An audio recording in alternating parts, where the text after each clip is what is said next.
अचानक मेरी आंख खुल गई। मैं अंधेरे में आंखें फाड़ फाड़ कर देखने लगा। कोई खटका, कोई आहट जरूर हुई थी। मेरी आंख बिला सबब नहीं खुली थी।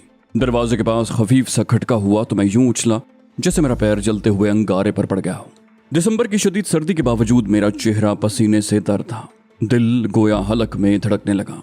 मैं इस तरह भी कैफियत में खड़ा हो गया। मेरे उठने से पराल में सरसराहट सी हुई तो मैं अपनी जगह पर साकित हो गया। मैं बुज़दिल हरगिज नहीं हूँ। मुतादिद मौक़ों पर मैंने मौत की आंखों में आंखें डाली हैं।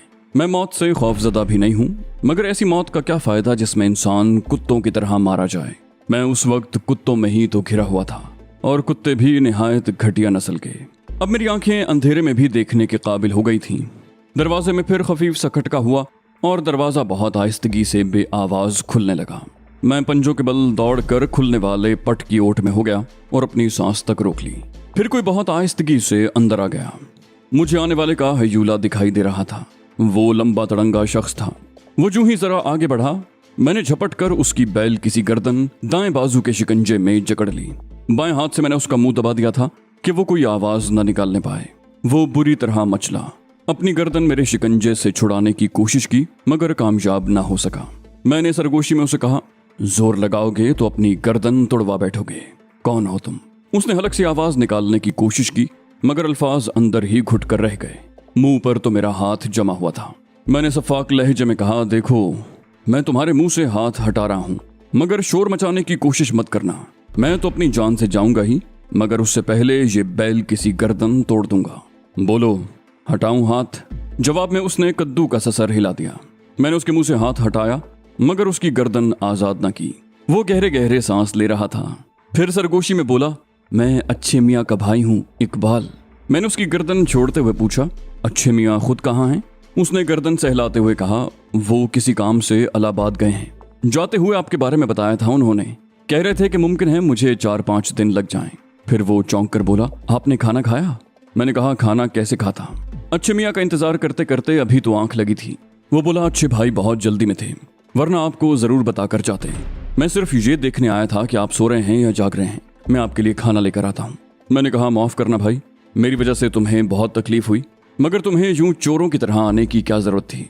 वो बोला, शाम को हमारा खालाजाद भाई यहाँ पहुंचा है, उससे खतरा है क्योंकि वो पुलिस में है और मुसलमान होते हुए भी मुसलमानों का कट्टर दुश्मन है। ये कहकर वो उठ खड़ा हुआ। वो मेरे साथ ही पराल पर बैठ गया था। फिर बोला, मैं अब चलता हूँ, कहीं उस हरामजादे को शक न हो जाए। आप सो मत जाइएगा, मैं मौका मिलते ही खाना लेकर आऊंगा। ये कहकर वो जल्दी से बाहर निकल गया। मैं उससे कहना चाहता था कि अगर कोई खतरे की बात है तो खाना रहने दो, मैं भूखा ही सो जाऊंगा।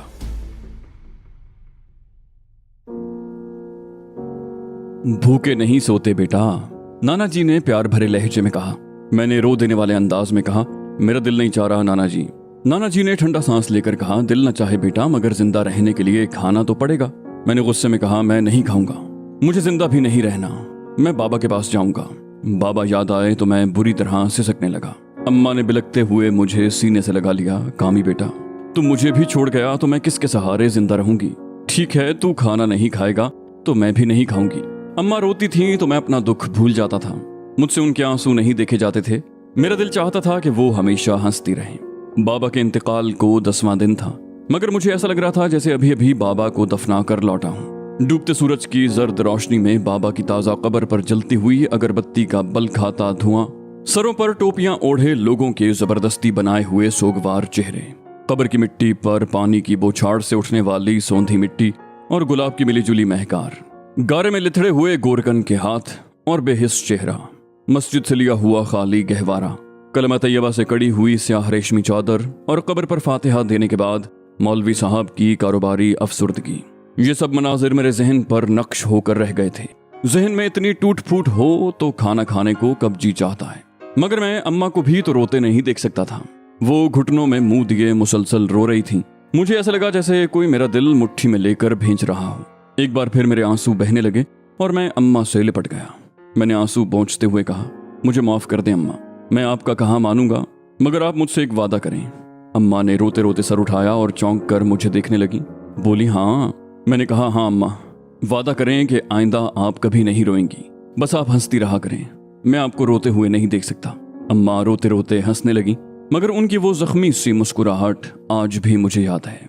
उन्होंने जल्दी से आंसू पोंछ लिए और मेरा हाथ पकड़कर चौकी पर ले गईं, जहां खाना चुना हुआ था। मैंने उगल निगल कर किसी न किसी तरह चंद लुक़मे खाए और हाथ खींच लिया। शायद हम तीनों ही एक दूसरे की वजह से खा रहे थे। फिर अचानक दरवाजे पर दस्तक हुई। मैंने चौंक कर दरवाजे की तरफ देखा। बहुत आहिस्तगी से दस्तक हुई तो मैंने दरवाजे से कान लगा दिए। आवाज आई, दरवाजा खोलिए, मैं हूं इकबाल। मैंने आहिस्तगी से दरवाजा खोल दिया। इकबाल एक पोटली में खाना बांध कर लाया था। खाने की पोटली रखकर उसने जेब से माचिस निकाल कर मोमबत्ती जलाना चाही तो मैंने जल्दी से फूंक मार कर तीली बुझा दी और सख्त लहजे में कहा, अहमकाना हरकतें मत करो।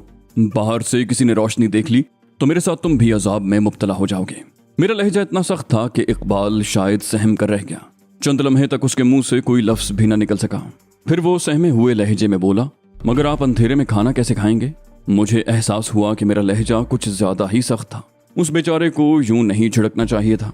इस वक्त तो वैसे भी मैं इन्हीं लोगों के रहमो करम पर था। मैंने थोड़े नर्म लहजे में कहा, मजबूरन मुझे अंधेरे में ही खाना पड़ेगा। कमरे से बाहर रोशनी की एक जरा सी रमक भी चली गई तो मैं तो खैर मारा ही जाऊंगा। तुम्हारा पूरा घर ज़ेरे ताब आ जाएगा। मुझे अपने दुरुस्त लहजे पर अफसोस है। इकबाल ने कहा, माफी तो मुझे मांगनी चाहिए सिकंदर भाई। मैंने इन लोगों को अपना नाम सिकंदर ही बताया था। फिर वो हंसकर बोला, आप इतनी फारसी क्यों बोलते हैं? अभी एक जुमले में आपने 10 जगह फारसी बोली है। मैंने खाने की पोटली खोलते हुए कहा, मैंने फारसी बोली है? बताओ जरा क्या फारसी बोली है? वो हंसकर बोला, बताऊं? अहमकाना, रोशनी, अजाब, रमक, ज़ेर-ए-ताब, दुरुस्त, मजबूरन। मैंने हंसकर कहा, अरे अरे, तुमने तो वाकई फारसी पढ़ी है। इकबाल बोला, मैंने दादा जान से फारसी और उर्दू दोनों पढ़ी हैं। यहाँ तो स्कूलों से उर्दू और फारसी गायब होती जा रही है। ज्यादातर स्कूलों में मास्टर नहीं मिलते का बहाना बनाकर तलबा को गैर महसूस तरीके से इन जबानों से महरूम रखा जा रहा है। फिर वो हंसकर बोला, खैर मैं भी क्या बहस ले बैठा, आप खाना खाइए। खाने के बाद मैंने बर्तनों की पोटली बांध कर इकबाल को दी। कोने में रखी हुई सुराही से पानी पिया और पराल पर ढेर हो गया। इकबाल ने जाते हुए कहा, दरवाजा अंदर से बंद मत कीजिएगा। मैं बाहर से ताला लगा देता हूँ, इसलिए कोई इस कमरे में नहीं आ सकता। उसके जाने के बाद मैं बहुत देर तक जागता रहा। मैं तो इन हालात में फिर भी सो लेता। मेरी जगह कोई और होता तो शायद अब तक नीम पागल हो गया होता। मैं क्या था और क्या बन गया। बाबा मुझे आला तालीम दिलाना चाहते थे। वो चाहते थे कि मैं CSS का इम्तिहान पास करूं और ठाठ से डिप्टी कमिश्नरी करूं, मगर अजल के बेरहम हाथों ने उन्हें इतनी मोहलत ही न दी। उसके बावजूद मैंने बाबा के ख्वाब को ताबीर देना चाही, मगर मैं नाकाम रहा। मुझे बड़ा आदमी बनाने के लिए मेरी माँ वक्त से पहले बूढ़ी हो गई। मैं कभी कभी हसरत से सोचता कि अगर बाबा मरने में इतनी उजलत न करते तो क्या होता। बाबा बहुत बड़े जागीरदार घराने से ताल्लुक रखते थे। दादा जान खान बहादुर मलिक सुल्तान अली इतनी जमीनों के मालिक थे कि सूबे के मुअज़्ज़ज़ीन में उनका शुमार होता था। बाबा को पढ़ने का शौक था, इसलिए दादा जान ने उन्हें ऑक्सफोर्ड में तालीम दिलवाई। उनके बरक्स मेरे ताया मलिक उस्मान खान को जमींदारी के सिवा किसी चीज में दिलचस्पी न थी। उन्हें मज़ारों पर हुक्मरानी का शौक था। दादा जान अक्सर फख्र से कहते थे, ओए रोब और दबदबा तो उस्मान का है, वो सही मानों में खान बहादुर मलिक सुल्तान का जानशीन है। इस अंग्रेजी पढ़ाई ने तो इरफान को तबाह कर दिया। ओए वो कम्मी कमीनों के साथ बैठ के खाना खाता है। बात असल में ये थी कि बाबा ने एक कम्मी की बेटी से शादी करके दादा जान के खानदानी वक्कार को खाक में मिला दिया था। उनकी नजरों में नाना जी कम्मी थे, क्योंकि वो मामूली कोचवान थे, तांगा चलाकर गुजर औकात करते थे। खैर यही सोचते हुए न जाने कब मुझे नींद आ गई। कोई जोर से चीख कर बोला, इकबाल। मैं हड़बड़ा कर उठ बैठा। बाहर धूप निकल आई थी, क्योंकि रोशनदान से आने वाली धूप ने कमरे के फर्श पर एक मुस्ततील सा बना दिया था। वही चीखती हुई आवाज फिर सुनाई दी, इकबाल ये नाश्ता लेकर तुम कहाँ जा रहे हो? इकबाल की आवाज आई, मैं छत पर बैठकर खुद नाश्ता करूंगा अनवार भाई। खुली छत पर नाश्ता करने का लुत्फ ही और है। जवाब में अनवार की आवाज सुनाई दी, अजीब अजीब शौक हैं तुम दोनों भाइयों के। फिर जीना चढ़ने की आवाज आई। इकबाल शायद जीना चढ़कर ऊपर छत पर चला गया था। मैंने बढ़कर दरवाजे की एक झर्री से आंख लगा दी। मुझे दरमियाने कद और गठे हुए जिस्म का एक शख्स नजर आया। वो जवान आदमी था और खासे कीमती कपड़ों में मलबूस था। उसके हाथ में गैर मुल्की सिगरेट और खूबसूरत सा एक लाइटर दबा हुआ था। इंपोर्टेड चीजें वहाँ के लोगों की कमजोरी हैं। महंगे गैर मुल्की सिगरेट वहाँ स्टेटस सिंबल हैं। बाज छिछोरे सिगरेट का पैकेट हाथ में रखते हैं। अनवार अचानक मुड़कर मेरे कमरे के दरवाजे को घूरने लगा। उसके चेहरे पर उलझन के आसार थे।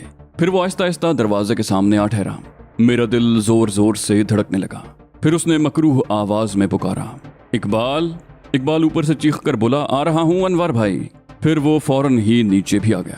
انوار نے پولیس والوں کے مخصوص انداز میں پوچھا، اس کمرے میں کیا ہے؟ اقبال نے جواب دیا، کچھ پرانا فالتو سامان اور کاٹ کباڑ بھرا ہوا ہے۔ انوار نے کہا، اسے کوئی استعمال تو نہیں کرتا؟ انوار کے اس سوال سے میرے ذہن میں خطرے کی گھنٹیاں بجنے لگیں۔ نہ جانے اسے کس بات سے شبہ ہوا تھا۔ اقبال بولا، یہ کمرہ کم ہی استعمال ہوتا ہے، کبھی کبھی الہ آباد سے میرا کوئی دوست آتا ہے تو میں اس کمرے میں ٹھہرا دیتا ہوں، مگر آپ یہ سب کیوں پوچھ رہے ہیں؟ انوار نے ہنس کر کہا، پولیس والوں کو ہر وقت اپنے کان اور آنکھیں کھلی رکھنی چاہیے۔ پھر وہ نیچے جانے کے لیے زینے کی طرف چل دیا۔ میں نے سکون کا طویل سانس لیا۔ میں وہاں بہت بری طرح گھر کر رہ گیا تھا۔ اچھے میاں نہ جانے کہاں چلے گئے تھے۔ اقبال سیدھا سادہ نوجوان تھا۔ اگر انوار کو شبہ ہو جاتا تو وہ مجھے پکڑ کر انعام بھی حاصل کرتا اور اسے ترقی بھی ملتی۔ میں نے کیا بننا چاہا اور کیا بن گیا تھا۔ اماں اور نانا جی نے میرے مستقبل کے لیے کیا کچھ نہیں کیا۔ پھر مجھے وہ وقت یاد آیا جب دادا جان نے مجھے اور اماں کو حویلی سے نکال دیا تھا۔ دل سے تو انہوں نے اماں کو کبھی قبول نہیں کیا تھا، بس بابا کی ضد سے مجبور ہو گئے تھے۔ بابا کی آنکھیں بند ہوتے ہی انہوں نے بھی آنکھیں پھیر لیں۔ دادا جان نے نفرت بھرے لہجے میں اماں سے کہا تھا، تو عرفان کو کھا گئی، اب کیا چاہتی ہے ہم سے؟ اب میں تجھے اس حویلی میں برداشت نہیں کر سکتا، دفع ہو جا یہاں سے۔ دادا کی گرجدار آواز نے مجھے سہما دیا۔ اماں بولی، مگر بابا۔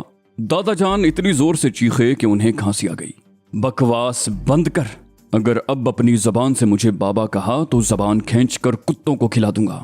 تو 4 جماعتیں پڑھ کر سمجھتی ہے کہ ملکوں کی برابری کرے گی، نکل جا یہاں سے۔ انہوں نے اماں کو بری طرح دھتکار دیا۔ میری عمر اس وقت مشکل سے 7 برس ہوگی۔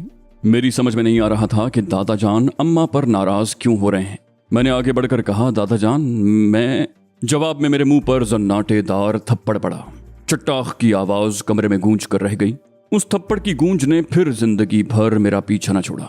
دادا جان نے میرا ہاتھ پکڑ کر اتنی زور سے دھکا دیا کہ میں کمرے کے دروازے سے ہوتا ہوا برآمدے کی دیوار سے ٹکرا گیا۔ میرا سر بری طرح دیوار سے ٹکرایا۔ دوسرے ہی لمحے ہر چیز سرخ ہو گئی۔ پھر میری آنکھیں سر سے بہتے ہوئے خون کی وجہ سے بند ہونے لگیں۔ کسی نے بڑھ کر مجھے تھام لیا۔ اسی وقت گھوڑوں کے ٹاپوں کی آواز سنائی تھی۔ تانگا شاید گھر کے باہر ہی رکا تھا۔ میں نے اپنے کان باہر کی آوازوں پر لگا دیے۔ میں ذرا سے کھٹکے سے بھی اچھل پڑتا تھا۔ مجھے یہ سوچ کر ہنسی آئی کہ میری ذات سے کتنے لوگوں کو فائدہ پہنچ سکتا ہے۔ پاکستان میں بھی میری گرفتاری پر بھاری انعام تھا اور بھارت میں بھی۔ 2 دن پہلے میری فرد جرم میں اضافہ ہو گیا تھا۔ میں نے الہ آباد کے ایک بڑے پولیس افسر کو سرعام گولی مار دی تھی۔ یوں پولیس میرے خون کی پیاسی ہو رہی تھی۔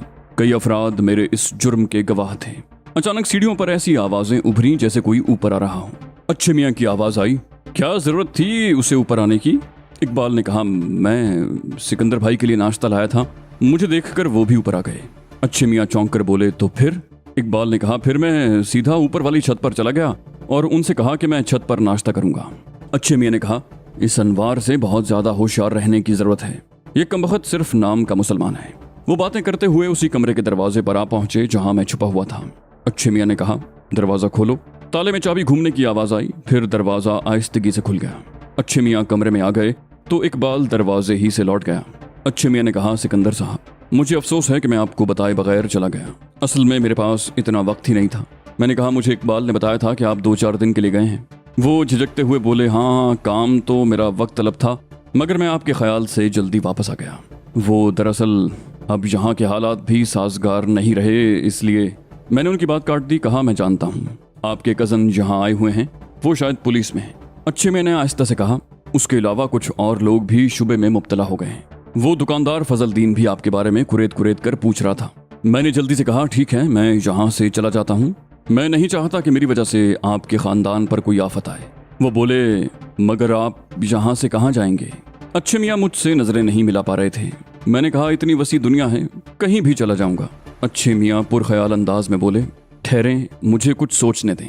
میں نے کہا، آپ پریشان مت ہوں، آپ نے پہلے ہی میری وجہ سے بہت بڑا خطرہ مول لیا ہے، میں تو کہیں بھی چلا جاؤں گا۔ اچھے میاں نے کہا، میں آپ کو بے یار و مددگار نہیں چھوڑ سکتا، آپ نے میری وجہ سے اپنی زندگی داؤ پر لگائی ہے تو میرا بھی تو کچھ فرض ہے۔ میں نے تلخ لہجے میں کہا، میں کیا اور میری جان کیا، میں تو ان لوگوں میں سے ہوں جن کے نام سرخ روشنائی سے کاٹ دیے جاتے ہیں، جن کے مرنے پر جشن منائے جاتے ہیں، لوگوں کی ترقیاں ہوتی ہیں، انعامات ملتے ہیں، मेरी फिक्र क्यों करते हैं आप? अच्छे मियाँ जज्बाती हो गए, बोले नहीं सिकंदर साहब, मैं इतना एहसान फरामोश नहीं हूँ, मुझे जरा सोचने दें। दरवाजे पर खफीफ सा खटका हुआ तो मैं बुरी तरह भड़क गया। दूसरे ही लम्हे मुझे इकबाल का चेहरा दिखाई दिया। वो हमारे लिए चाय लेकर आया था। उसने अच्छे भाई को चाय का कप देते हुए कहा, भाईजान वो एहसान भाई आए हैं। अच्छे मियाँ ने चौंक कर उसे देखा, फिर बोले, ठीक है, उन्हें बिठाओ, मैं आता हूँ। उसके जाने के बाद अच्छे मियाँ कुछ देर सोचते रहे, फिर बोले, बस आपका काम हो गया सिकंदर साहब। मैंने कुछ न समझते हुए कहा, मैं समझा नहीं। अच्छे मियाँ उठ खड़े हुए बोले, मैं बस अभी आता हूँ। उनका चेहरा किसी ख्याल के तहत दमकने लगा था। फिर वो बहुत उजलत में बाहर निकल गए।